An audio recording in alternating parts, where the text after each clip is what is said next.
scrutiny of the alleged references to Muhammad in the Bible as a prophet, they absolutely have no relation to the prophet of Muhammad, nor prophesy his coming. Muhammad is not mentioned in the Old Testament. Muhammad is not mentioned anywhere from Genesis to Revelation. Muhammad is God's true messenger. That's a joke.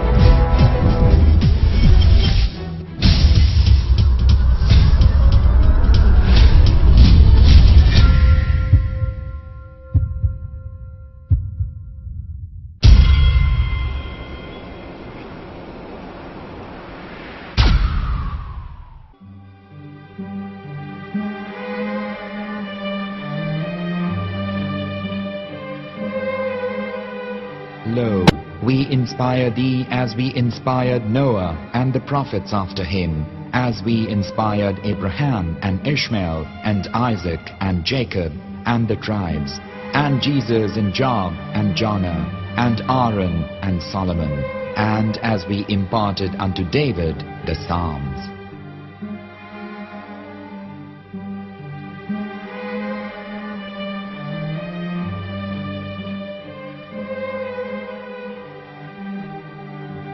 The verse we've just heard is from chapter 4 of the Quran.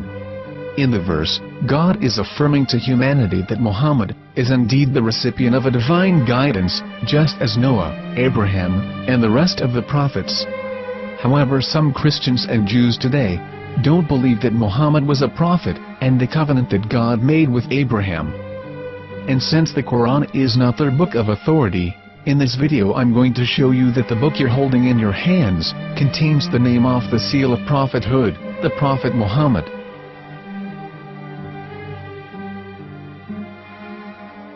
As known, the Old Testament was preserved in the Hebrew language.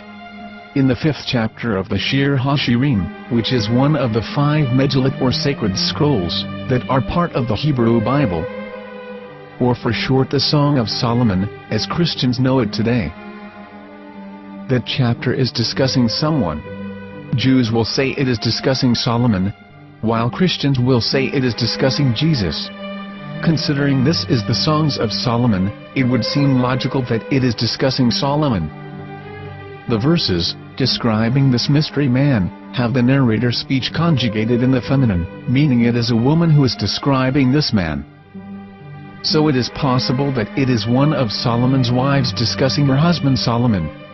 However, Christians assert that Jesus is being discussed, and that the chapter is describing a man who was not yet alive at that point. A prophecy.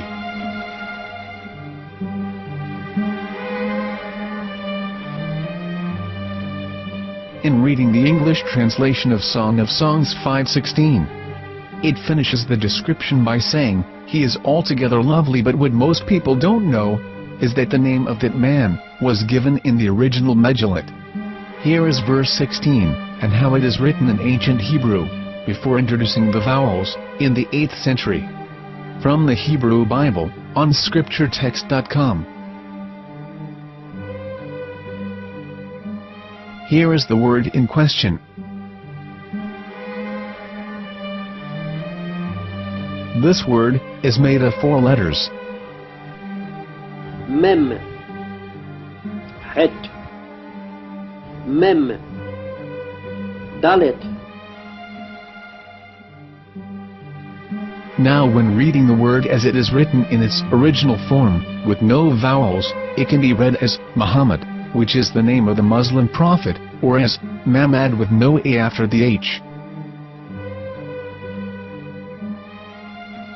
According to Ben Yehuda's Hebrew English Dictionary, it is correctly pronounced as Muhammad, not Mamad. So how we're going to know for sure if it's pronounced as Muhammad, the Muslim prophet, or as Mamad, a random Hebrew word? The only way is to give the verse to a rabbi and say to him, "Please read." Here is the Song of Songs 5:16, and how it is read by a rabbi from a Hebrew Jewish site. Please notice, the im in Hebrew is a plural of respect.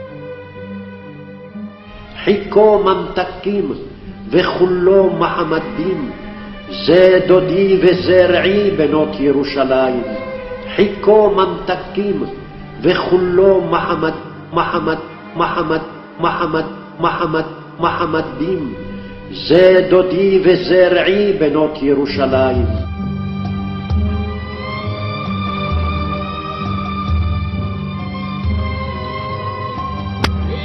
Coming out from the darkness, there are no other gods but God, and Muhammad is his messenger.